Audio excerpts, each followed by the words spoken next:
اس دنیا میں کتنے لوگ آئے کہ جنہوں نے ابتدا میں عبادت کی زندگی گزاری، لیکن بالآخر آخری عمر ان کی ہدایت سے ہٹ کر گمراہی میں چلی گئی۔ سفیان ثوری رحمت اللہ علیہ ایک مرتبہ بیٹھے ہوئے رو رہے تھے، تو کسی نے کہا کہ حضرت کوئی گناہ سرزد ہو گیا؟ تو ان کے سامنے گندم کا دانہ پڑا تھا، انہوں نے گندم کا دانہ اٹھا کر دکھایا اور فرمایا کہ میں نے اپنی زندگی میں اپنے رب کی اتنی بھی نافرمانی نہیں کی جتنا یہ گندم کا دانہ ہے۔ اس نے کہا اگر اتنی بھی نافرمانی نہیں کی تو پھر روتے کیوں ہیں؟ تو وہ فرمانے لگے کہ میں روتا اس بات پہ ہوں کہ اللہ رب العزت نے مجھے ایمان کی جو دولت ابھی عطا فرمائی ہے، معلوم نہیں یہ موت تک محفوظ رہے گی یا نہیں رہے گی۔ ذرا غور کیجئے کہ یہ حضرات اپنے آخری وقت پر موت کے معاملے میں کس قدر غمزدہ رہتے تھے کہ کہیں آخری وقت میں ایمان سے ہم محروم نہ ہو جائیں۔ اور قرآن مجید کی ایک آیت بھی ہے، اللہ فرماتے ہیں سَنَسْتَدْرِجُهُم مِّنْ حَيْثُ لَا يَعْلَمُونَ،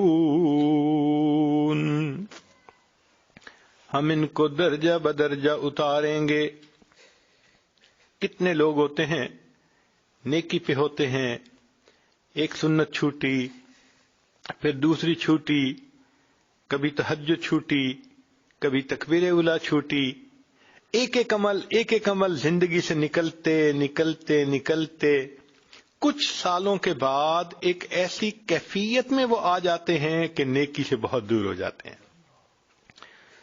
تو فرمایا سَنَسْتَدْرِجُهُم مِّنْ حَيْثُ لَا يَعْلَمُونَ، ہم ان کو اس طرح درجہ بدرجہ اتاریں گے ان کو پتہ بھی نہیں چلے گا۔ وَأُمْلِي لَهُمْ إِنَّ كَيْدِي مَتِينٌ، ہم ان کو ڈھیل بھی دے دیں گے اور ہماری تدبیر بڑی پکی ہے۔ تو یہ دل میں غم ہوتا ہے کہ اگر کسی بات پہ اللہ تعالی ناراض ہو گئے تو یہ ظاہر میں جو ہم نیکی کے اعمال کرتے پھر رہے ہیں یہ ظاہر ہی رہے گا، اندر سے اصلیت نکل جائے گی اور انجام بالآخر برا ہوگا۔ آخر قرآن مجید میں ہم بلعم باعور کے بارے میں پڑھتے ہیں، اللہ تعالیٰ فرماتے ہیں فَمَثَلُهُ كَمَثَلِ الْكَلْبِ، اس کی مثال کتے کی مانند۔ یہ وہ شخص تھا، مفسرین نے لکھا ہے کہ جس نے 400 سال تک عبادت کی اور اتنا بڑا درجہ پا لیا کہ اس کی ہر دعا قبول ہوتی تھی، مستجاب الدعوات بن گیا تھا موسیٰ علیہ السلام کے زمانے میں۔ اب ذرا غور کیجئے، جس بندے نے سینکڑوں سال سجدے کیے، اللہ کی عبادت میں زندگی گزاری، اور جس کو ایسا مقام ملا کہ اس کی ہر دعا قبول ہوتی ہے، پھر اس نے موسیٰ علیہ السلام کی مخالفت کی، نتیجہ کیا نکلا؟ روحانیت کے سب درجوں سے نیچے گر گیا۔ اللہ فرماتے ہیں فَمَثَلُهُ كَمَثَلِ الْكَلْبِ، اس کی مثال کتے کی مانند ہے۔ جب یہ کتے کا لفظ پڑھتے ہیں تو دل ڈرتا ہے کہ اللہ وہ بھی تو آخر انسان تھا، اتنے 100 سال کی عبادت کے باوجود آپ نے اس کو کتا فرما دیا۔ کوئی اپنی عبادت پہ کیسے ناز کر سکتا ہے؟ اپنے علم پہ عمل پہ کیسے ناز کر سکتا ہے؟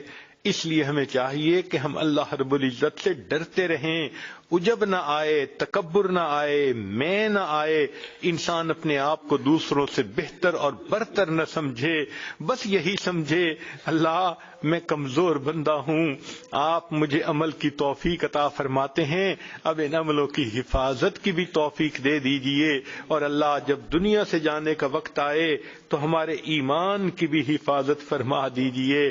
جس بندے کو ایسے غم لگے ہوئے ہوں تو وہ بندہ پھر غم زدہ ہی نظر آئے گا۔ چنانچہ نبی علیہ الصلوۃ والسلام کے بارے میں حدیث مبارکہ میں آتا ہے کہ نبی علیہ الصلوۃ والسلام